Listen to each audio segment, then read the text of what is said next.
Hello friends, स्वागत है आपका अपने YouTube channel Bhupendra sir classes में। क्लास 10th और 12th वालों की आपकी बोर्ड परीक्षा 18 फरवरी से है।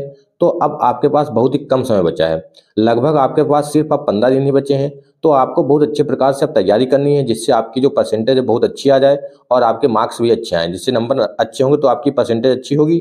तो आपको अब किस प्रकार से पढ़ना है, कुछ ये पॉइंट लिखे हैं जिनको आप पढ़ के, इनको समझ के और इनको फॉलो करके अच्छे मार्क्स ला सकते हैं। जैसे पहला पॉइंट है, कम पढ़ो लेकिन नियमित पढ़ो।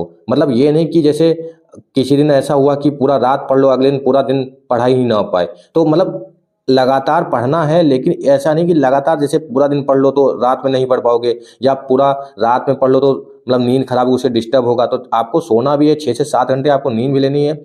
और टाइम बना के कि हाँ मैं 2 घंटे के ये वाला टॉपिक पढ़ना है, ये सब्जेक्ट पढ़ना है, इस प्रकार से जैसे लक्ष्य बनाकर पढ़ो।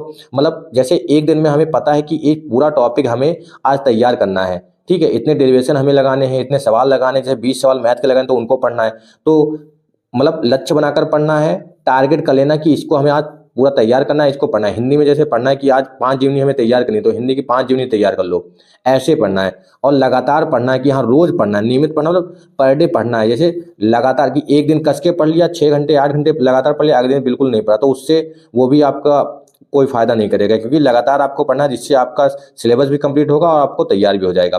तीसरा पॉइंट है, कौन सा विषय कब पढ़ें, कठिन या सरल। मतलब ऐसा नहीं है अब कि हाँ कौन सा विषय कब पढ़ना है, आपको जो अच्छा लगता है। जैसे सबका अलग अलग पढ़ने का तरीका होता है, कोई रात में ज़्यादा पढ़ता है, कोई दिन में पढ़ता है। तो आपको जिस समय आपको अच्छा लगे, जिस समय आपको याद होता है वो पढ़ना है। और कठिन और सरल का मतलब ही नहीं है अब, मतलब अब पेपर आ गया, आपको पढ़ना तो सारा सब्जेक्ट पड़ेगा। कौन सा सरल है, याद करने वाला, जैसे वो मॉर्निंग में आप याद कर सकते हैं। जैसे मॉर्निंग के समय में बायो है, हिंदी, इंग्लिश, जो याद करने वाले सब्जेक्ट है, सामाजिक विज्ञान हाई स्कूल में है। इस प्रकार के सब्जेक्ट सुबह याद कर सकते हो 1 से 2 घंटे। बाकी मैथ, फिजिक्स, केमिस्ट्री ये रात में या दिन में जिस समय आपको तैयार करना है, सवाल लगाने हैं, वो कर सकते हो।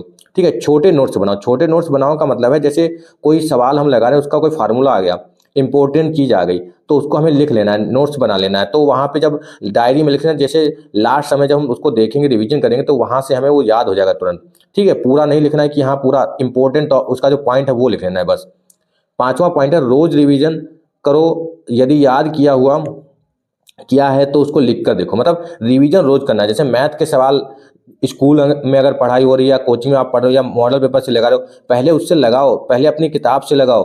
ठीक है, उसके बाद रिवीजन भी करो, अपने आप सवाल लगाकर देखो कि हमसे लग पा रहा है नहीं लग पा रहा है। क्योंकि खाली याद करने से या डेरिवेशन देखने से, लगाने से नहीं होता है। ठीक है, तो आपको अपने आप रिवीजन भी करना है और उसको लिख के लिख के देखना है। जैसे लॉन्ग क्वेश्चन कोई है, इंग्लिश का है, जैसे एस्से है या लॉन्ग क्वेश्चन है, ठीक है, निबंध आपका हिंदी में है, तो उसको लिख के देखो, एप्लीकेशन को लिख के देखो। लिखने से क्या होगा, आपकी राइटिंग भी अच्छी होगी। ठीक है, और राइटिंग लिखने का मतलब तरीका भी आएगा और स्पीड भी बढ़ेगी आपकी। ठीक है, तो वहाँ पे आपको कैसे लिखना है, टाइम मैनेज भी होगा कि हाँ कितने देर में हम लिख पा रहे हैं। छठा पॉइंट है, सिर्फ इंपॉर्टेंट ही पढ़ो। मतलब अब सिर्फ आपको इंपॉर्टेंट टॉपिक ही पढ़ने हैं। आपको पता है कि किस चैप्टर से कितना पूछा जाए। जैसे इंटर उसमें हाई स्कूल में जैसे ट्रिग्नोमेट्री से 10 से 12 नंबर का पूछा जाता है, माध्यमिका वाले से पूछा जाता है। तो इस प्रकार के टॉपिक ज़्यादा पढ़ो, जहाँ से ज़्यादा, क्योंकि अब आपके पास इतना, जिन्होंने कुछ भी नहीं पढ़ा तो उनके लिए है कि मेन मेन इंपॉर्टेंट टॉपिक ले लो, उन्हीं को पढ़ो और उन्हीं को तैयार करो। कुछ नया नहीं पढ़ना है, कोई नई किताब नहीं पढ़, और जिन्होंने पढ़ रखा है तो उसको रिवीजन करना है बस।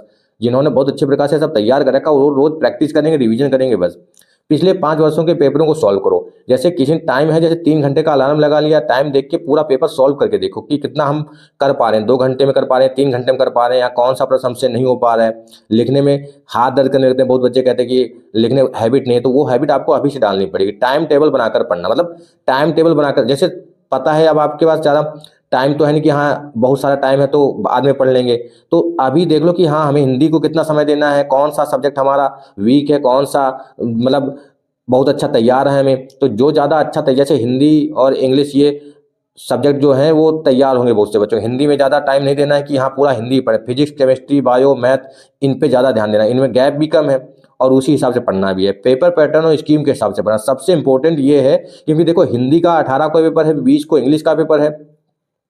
तो हिंदी का पेपर जो बच्चा है वो 15 से ही तैयार कर लेगा, 15 से हिंदी पढ़ना स्टार्ट कर देगा, 16, 17, 18 इंग्लिश भी तैयार हो जाएगा। बायो में 2 दिन का गैप है। तो फिजिक्स केमिस्ट्री वाले जो इंटर वाले हैं तो एक एक दिन का गैप है, तो उसको भाई पहले से ही अभी से तैयार करके रखो।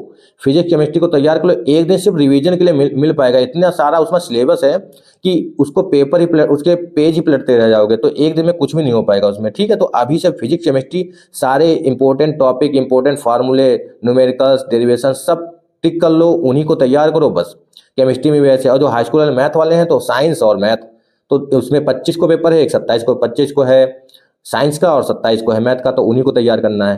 तो स्कीम में देख लो कौन सा सब्जेक्ट हमारा कितना गैप है और कौन सा हमें अच्छे से तैयार है, तो उस हिसाब से करोगे ना तो ज़्यादा अच्छा रहेगा। ठीक। और सबसे लास्ट पॉइंट है, सोशल मीडिया से दूर हो। फेसबुक, इंस्टाग्राम, यूट्यूब या गेम्स हैं, जो बच्चे बहुत सारे गेम खेलते हैं, फ्री फायर या पबजी। ठीक है, तो अब थोड़ा सा इतना टाइम नहीं है कि हाँ आप अभी इसके बाद 27 तक आपके सारे पेपर हैं, सिर्फ आपका हाई स्कूल वालों को चित्रकला का पेपर बचेगा।